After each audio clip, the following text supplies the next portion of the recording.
knowledge of the prehistoric world before the first historian sat down to write the story of his people is vague. It's founded on the research of archaeologists. Their studies of people and dwellings which existed in those times. Existed not only in rocky wastelands, but in the warmer climates, in lush prehistoric jungles. Not so very long ago, an explorer in a wild tropic jungle found evidence which told this story. Nobody knows when these events took place. Maybe 10,000, maybe 100,000 years ago. It's the story of romance when the world was young. And as all romances must, it concerns itself mainly with one man, Engor, and one woman, Tigri. This is the woman of our story. She is Tigri, the leader of her tribe. Under the spell of the full moon, Tigri and the women of her tribe dance restlessly, savagely, impelled by a feeling of frustration, of a promise unfulfilled. They dance not knowing why and continue until exhausted.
The wise one tells them to be calm.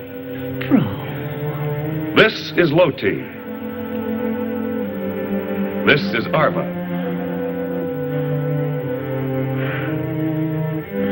This is Tigri. You've met her before.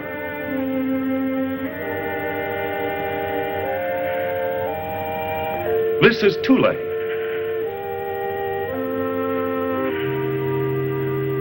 This is Eros.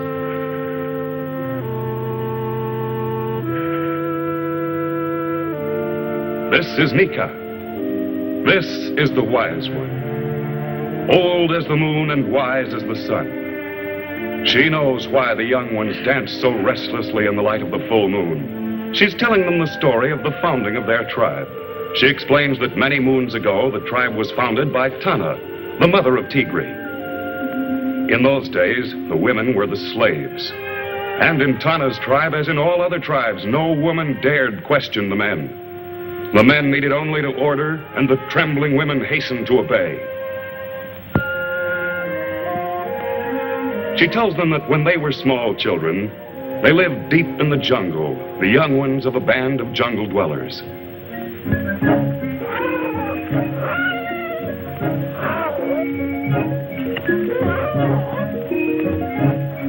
This is Tigri's mother, Tana. She and the others have stopped for a momentary rest, tired from carrying the carcass of a dead animal.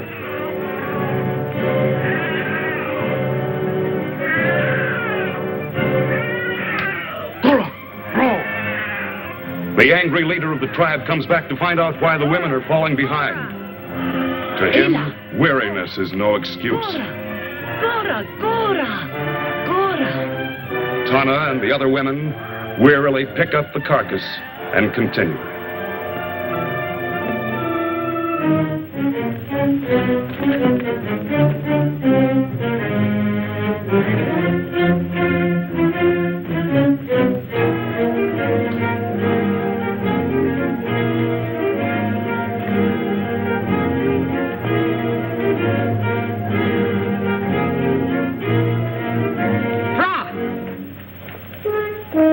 By now, the women are completely exhausted and must pause again for rest.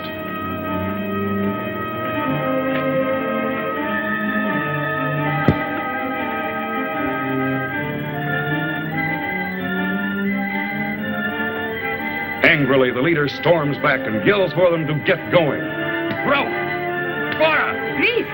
The rebellious Tana tells him that the men should carry the dead animal.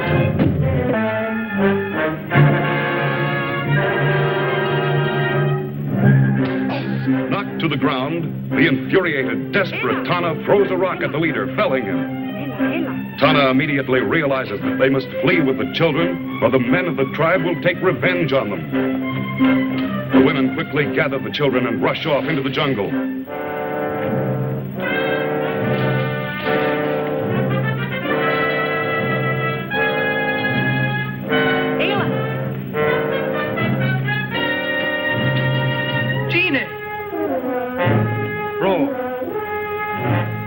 The stunned leader orders the men to go after the women, but the women have eluded them.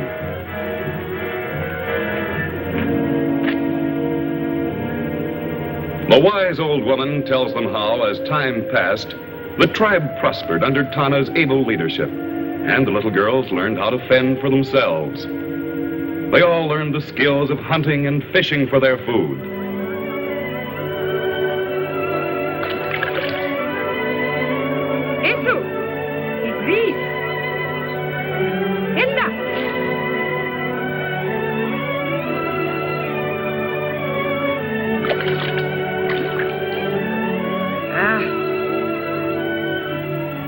The child on shore, like all children are wont to do, decides to wander off and do a little exploring herself.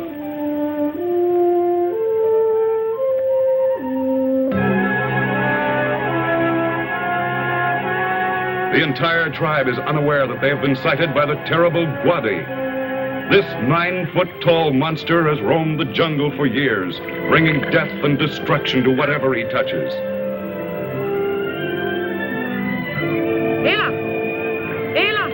Tana sees the little girl is missing and calls to the other women to follow her in search of the child. Savage, merciless, possessed of Herculean strength, Gwadi is the most feared thing in the prehistoric world.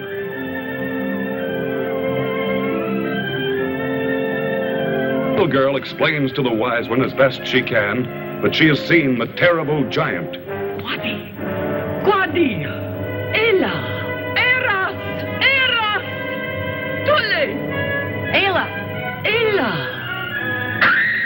Gwadi has successfully captured 2 of the women and is carrying them off.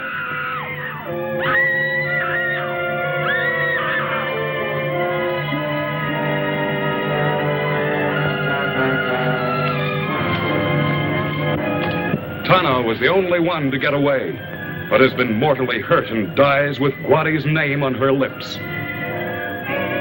Gwadi! Gwadi!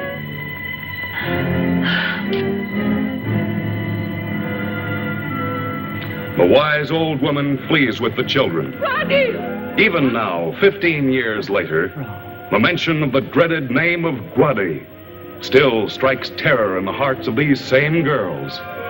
They know that the hideous giant still ranges the jungle.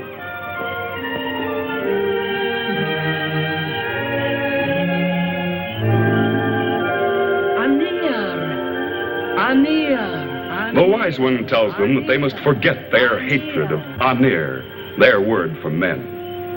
The moon is full. By the time of the advent of the next full moon, they must find and capture themselves husbands if the tribe is to survive.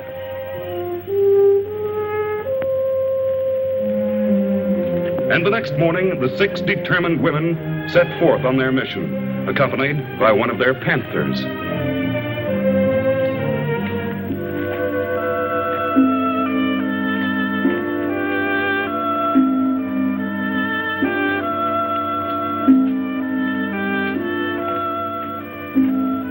This is the man of our story. He is Engor. This is Engor's friend Ruig. This is Kama and the bearded Ad. Engor and his friends are on a foraging expedition. They're hunting food for their cave-dwelling tribe. They've cornered a savage tiger and are pitting their skill with stone-headed war clubs against this vicious monster of the jungle.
The panther, smelling the blood of a dead tiger, excitedly breaks away from the girls. They chase after their pet.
Ad uses the sap from a tree to soothe Engor's wounds.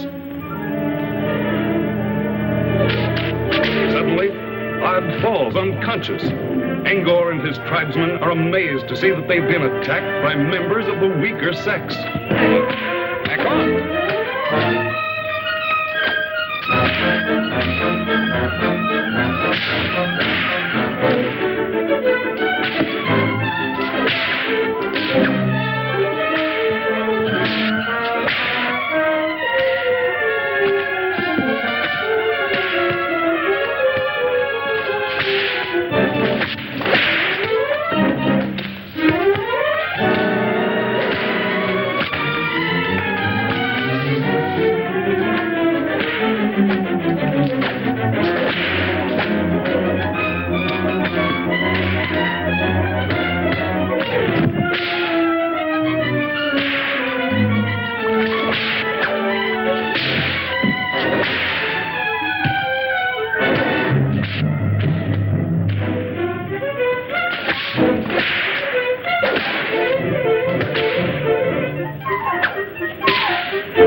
Order the men to pick up the dead panther and carry him back to their camp.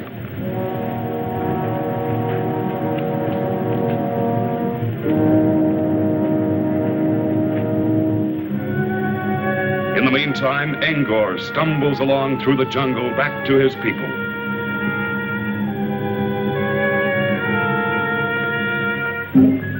Ella! Ella!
type of women are these Ruig wonders who attack men and live in trees? Nika gazes at her captive, entranced by her first close look at a male.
This cave is the home of Engor's tribe, and these are his people. They are mountain people, cave dwellers.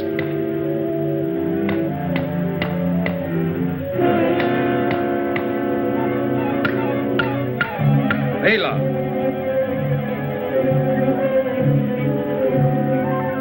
Their leader looks skyward at a soaring vulture, knowing that where the vulture settles, they will find a wounded or dead animal. He motions for his hunters to follow him. Fra.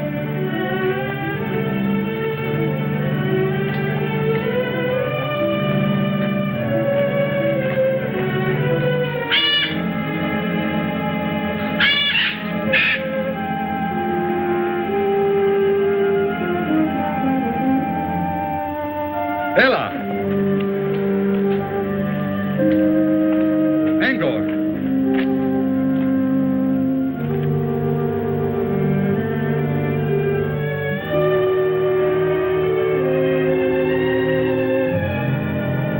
Eco.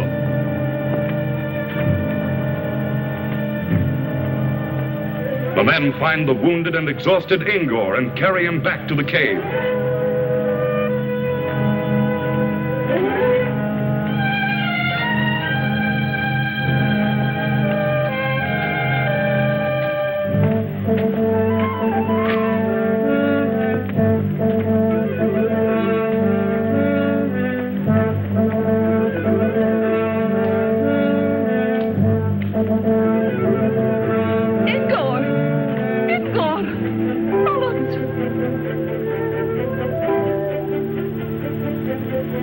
Engor's mother and the rest of the cave dwellers crowd around the wounded Engor.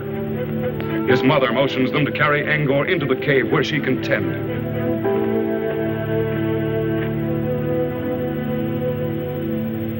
Weeks have gone by, and the leader of the cave dwellers is marking on the rocks the story of the women as Engor has told it to him. Time has healed Engor's wounds, and despite the leader's protest, Engor is determined upon revenge.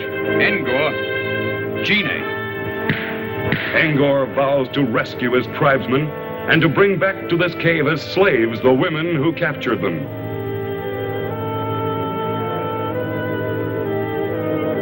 Engor. Engor. Ela.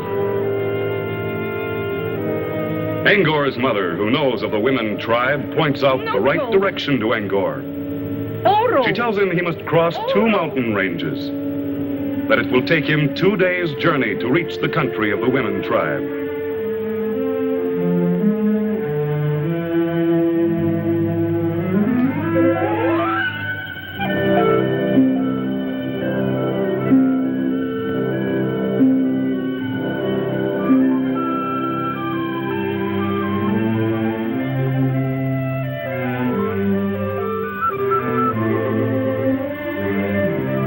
Every sense alive for the sound or sight of danger, Engor makes his way through the jungle toward the camp of the women.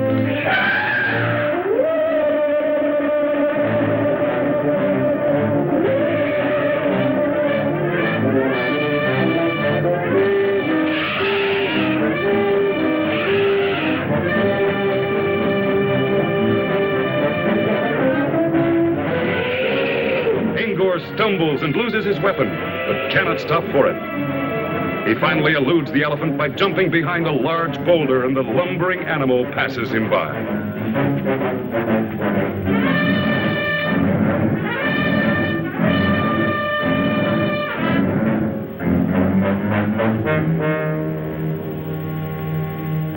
Having lost his only weapon, Engor must make a new club, his only protection against the many dangers lurking in the jungle.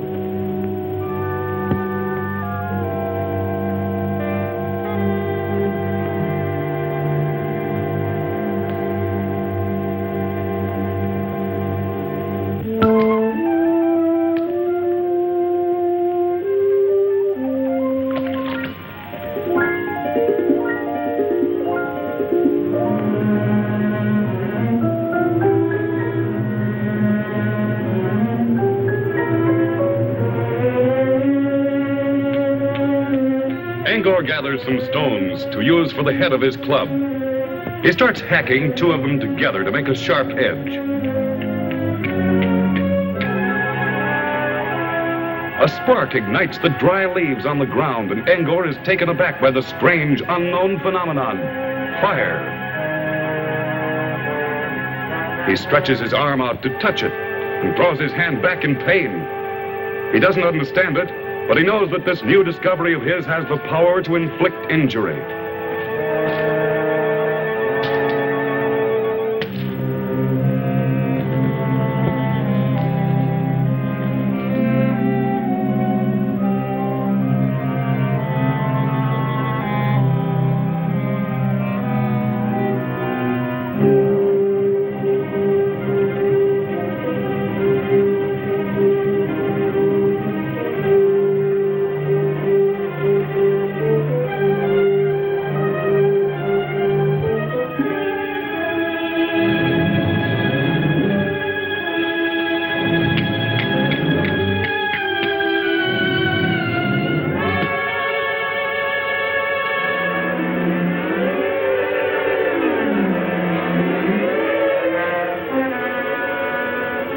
He is fascinated by the wonder of the first torch.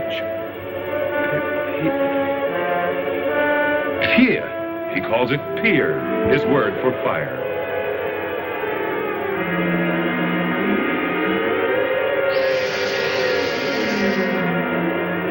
The hiss of a python in the tree startles him to his feet.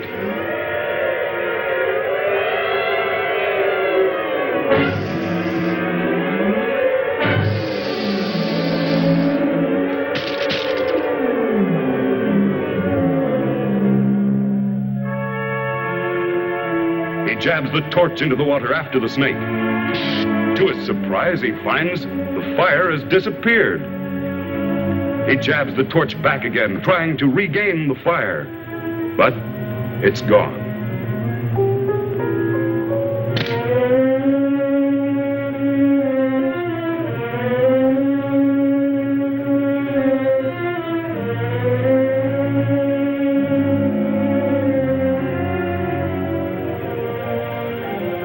Strangely enough, the swan dive was invented before the swan.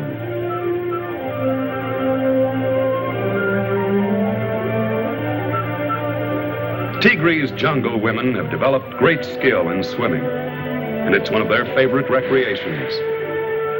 On this night, Tigri, Eris, and Tule are enjoying an evening swim in this jungle pool.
Over rocky bed streams, Engor continues on his way. He is now approaching the outskirts of the jungle territory.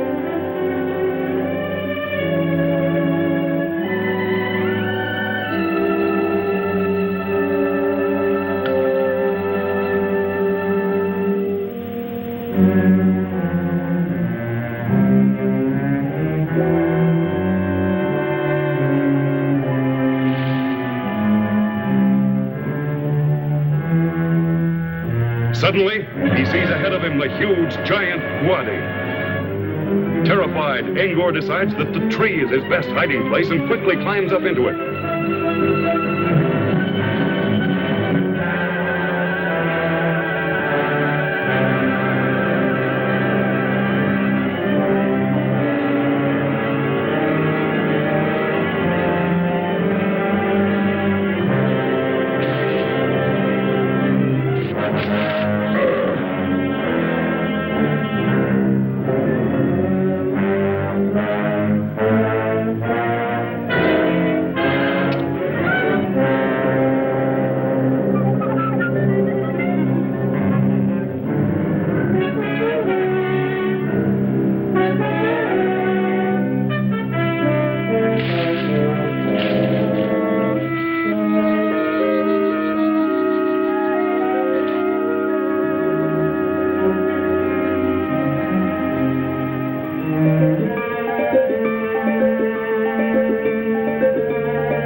It seems that women were women in those days, too. A handsome male captive makes his appearance, and suddenly there's trouble.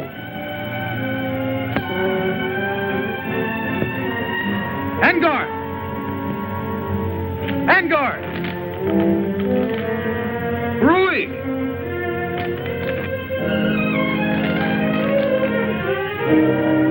Engor!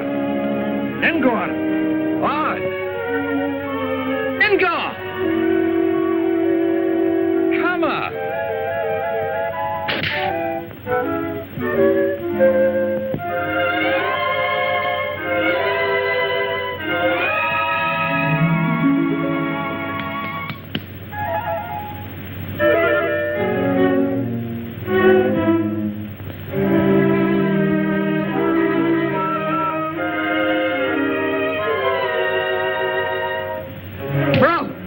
Tigri is not sure yet why she objects, but she wants no interference until she decides whether or not she herself wants him as her husband.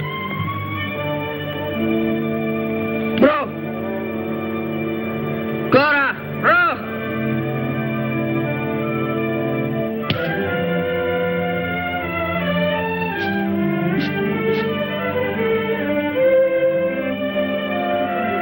Engor is tempted to strike back at his captor, but the ever-watchful, snarling panther is a warning for him to be careful.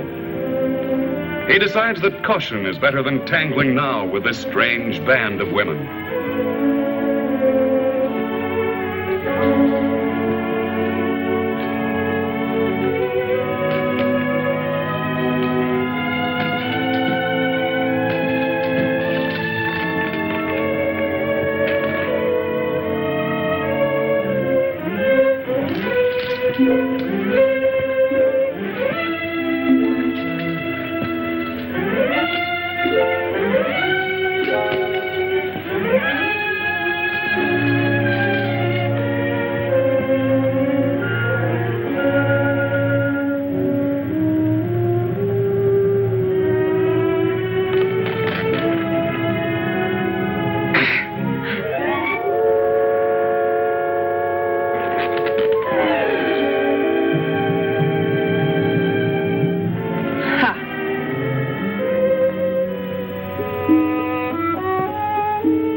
That night, with the rest of the camp asleep, Engor decides that this is his chance for escape. Quietly, he starts to climb down the vine. Now, this is easy, Engor thinks. But he's not reckoned with the ever-alert panther, who evidently has just been waiting for him.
Tigri orders the women to feed their men.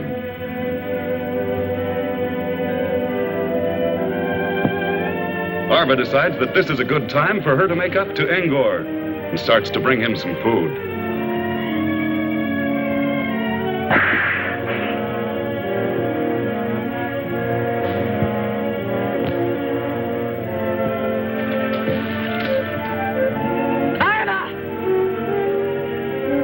Sudden rage floods Tigri as she sees this. She angrily informs Arva that she has decided that Engor is to be her husband. Arva, Anir. But Arva violently disagrees. Tigri, Anir. And so the fight is on.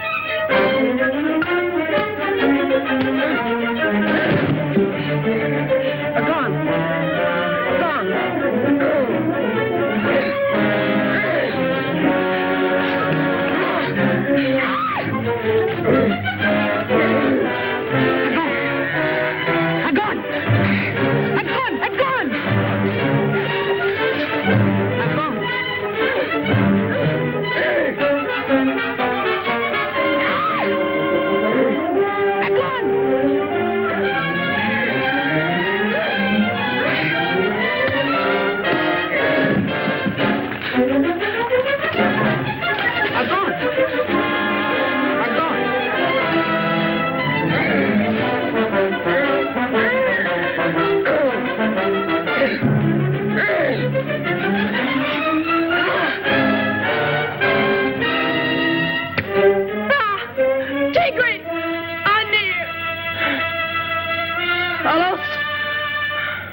Engor labors over a huge rock, which Tigri has ordered him to move. He can't budge it. Tigri shakes her head at the stupidity of men. Engor finally gives up, humiliated by her look of scorn.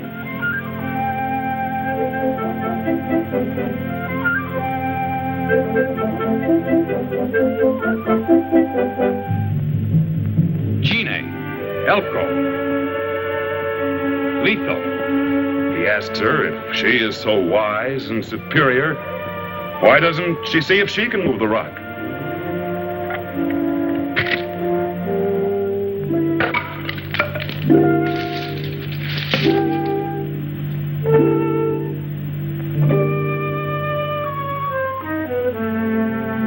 Tigri picks up a huge branch and, using simple leverage, shows Engor how easy it is to move the rock if you use your head.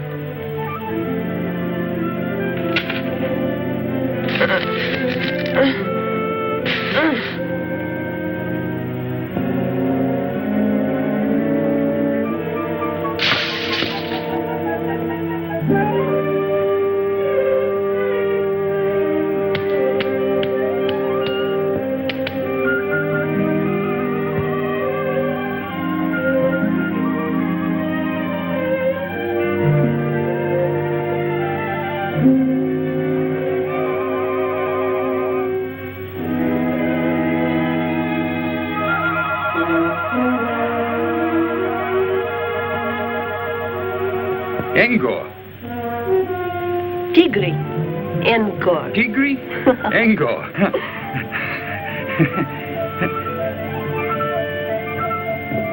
This is the night before the full moon. Time is running out for the male captives. By tomorrow, the marriage ceremonies will have been completed.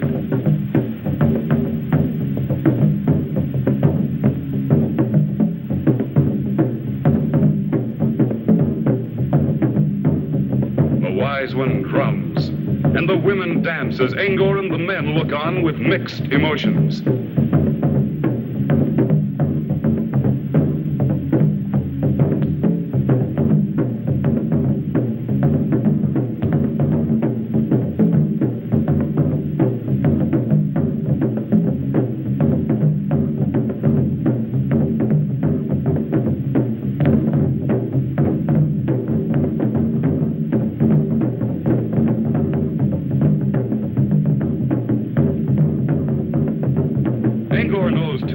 The coming of the full moon means either escape or servitude. And as he watches the dance, the women pick up their clubs and demonstrate that in their homes they will be the master.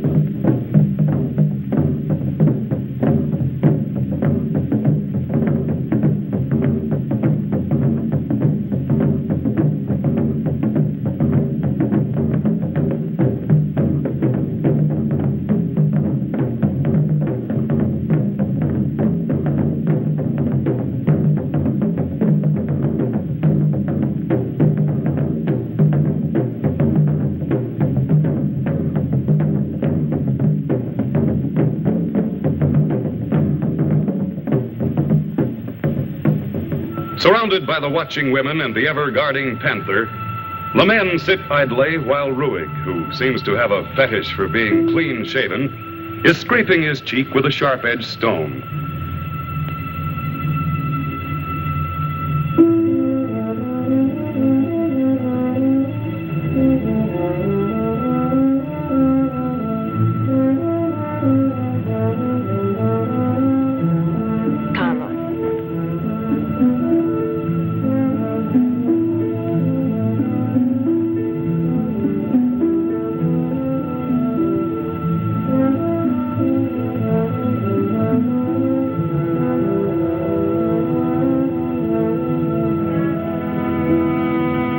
Engor is trying to figure a way out of this trap.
enormous black shadow sweeps over the camp.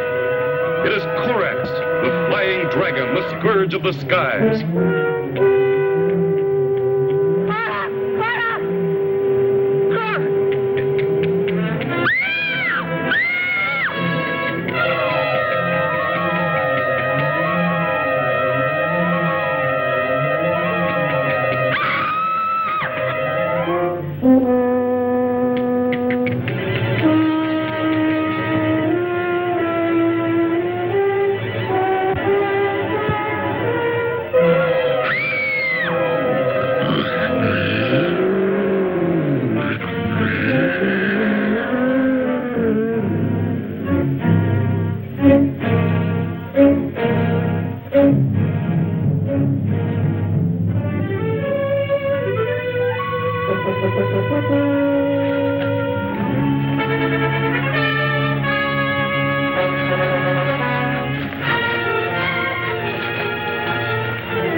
And so the tables are turned. The dominant male is happy and contented. Women wait on him as though he were a king.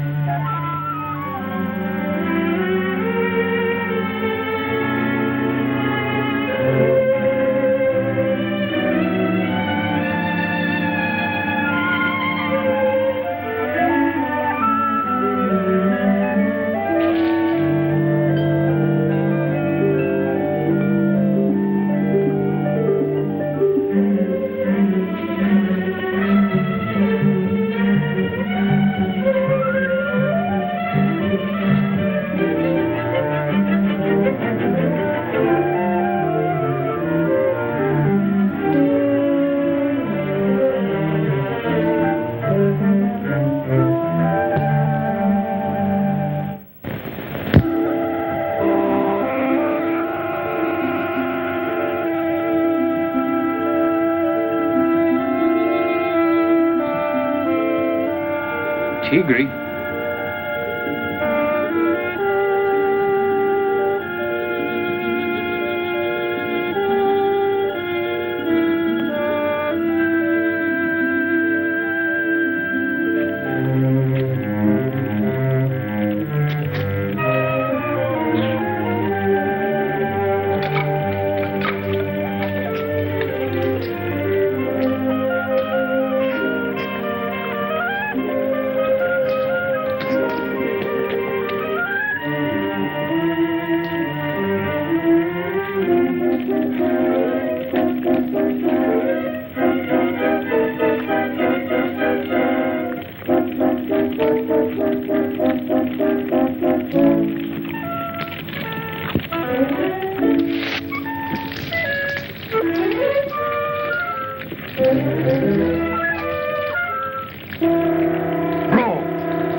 Tigri, at Engor's command, is out gathering fruit. She's hungry and would like to eat some of the fruit, but no, Engor forbids it. The once proud, fiery leader of the tribe meekly obeys.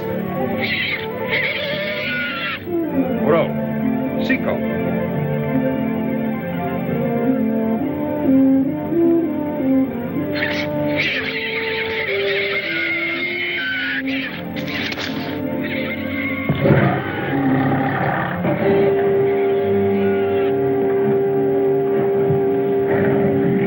Tigri, Tana!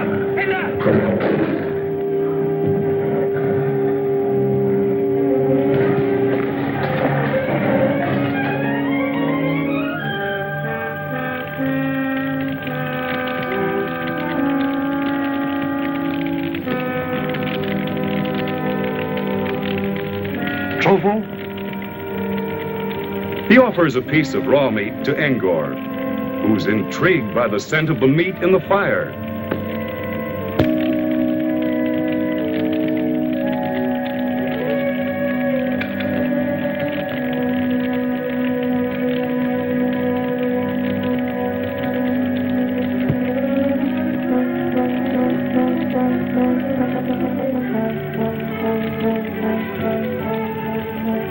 It tastes fine, and he offers some to Kama and Tigri.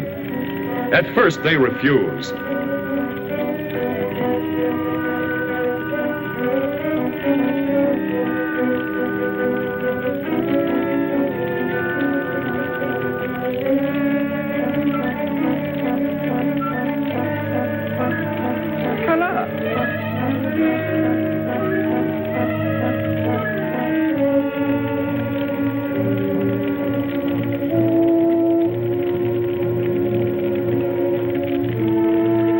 But when they taste it, they both agree that it is delicious. And so, for the first time, cooked meat goes on the menu of this primitive tribe, and civilization progresses another step.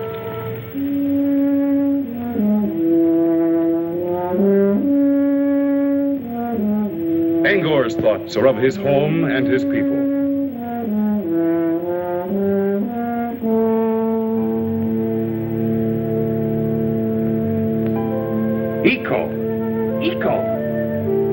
He gives orders that they will start on their long trek back to the mountain home of Engor's tribe. Tigri, Iko, Engor. Iko, Bora. Ela.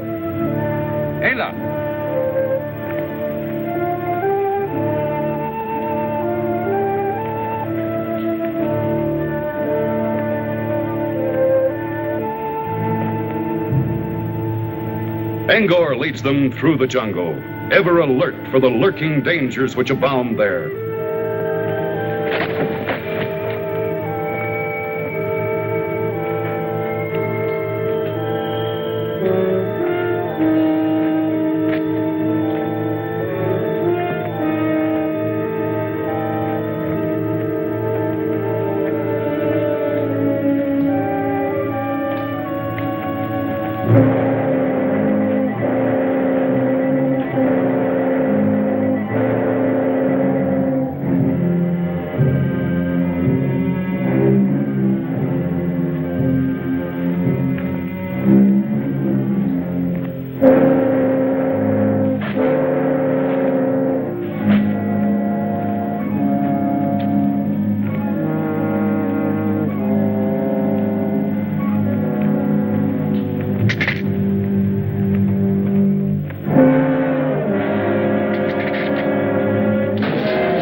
Spots a natural cave off in the clearing and orders the group to rush toward it.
Guadi decides to use his tremendous strength to topple over the huge rock, covering the top of the cave, so that it will crush the men and women inside.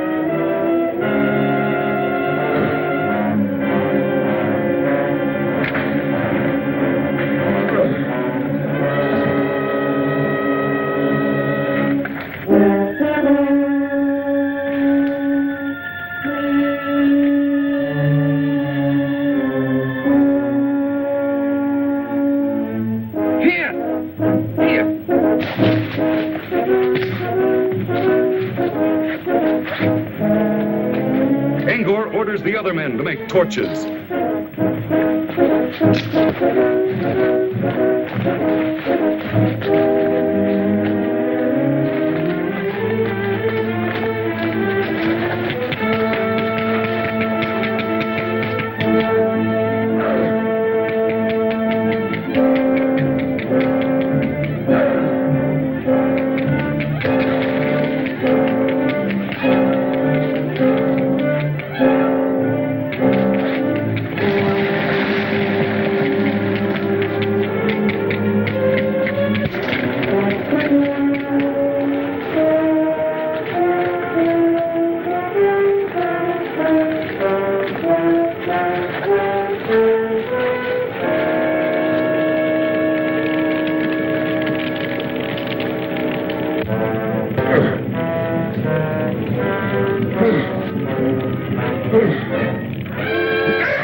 As the giant stumbles away, howling with pain, Engor orders the other men to encircle the area with fires, so they can forge a burning circle of death for Guadi.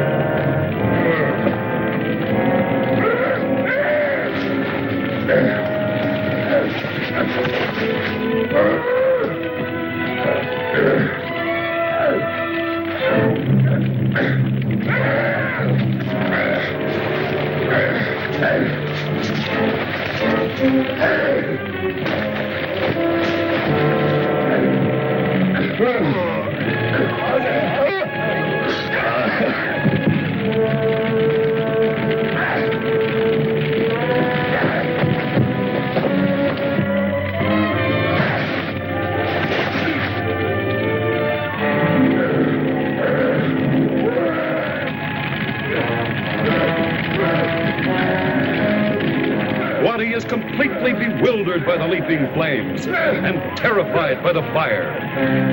He screams in fear.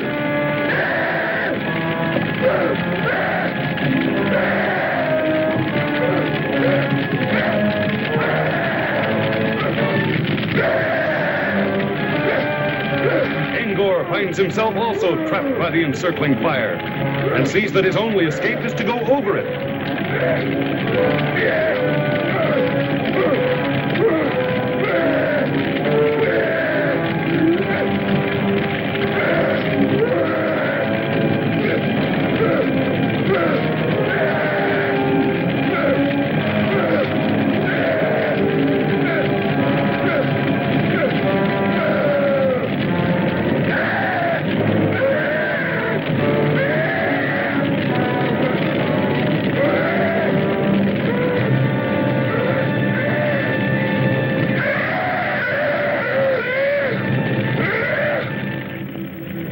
Tigri looks with admiration at Engor.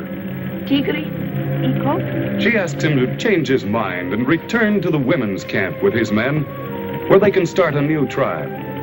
Engor, Iko, Tigri.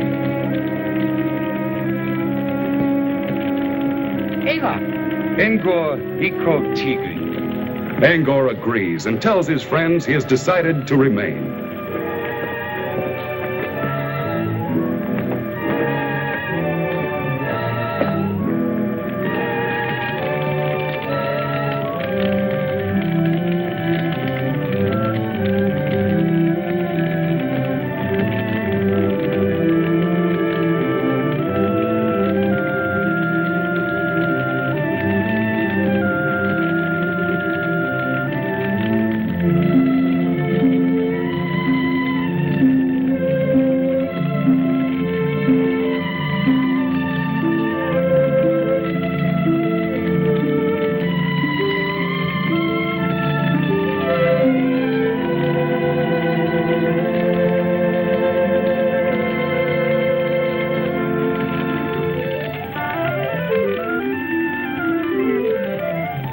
wise old woman is happy as she sees the pairing off of the couples.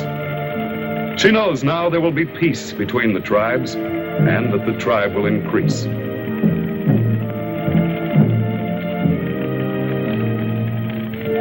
She motions for Engor and Tigri to come to her.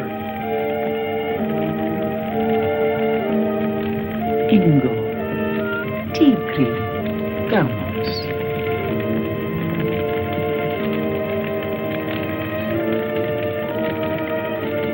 She is going to perform the only kind of marriage ceremony she knows.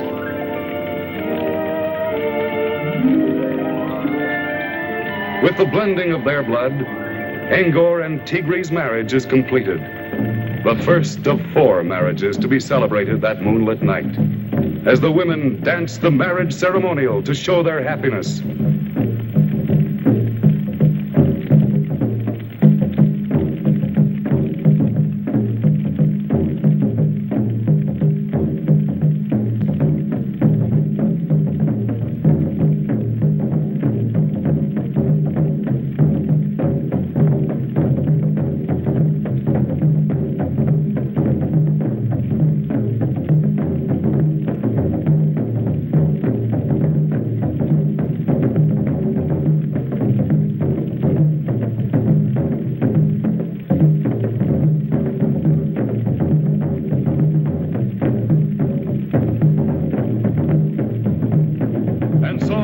Distant days, even as today, the eternal battle for supremacy between woman and man was solved not through the clout and the club, but through romance.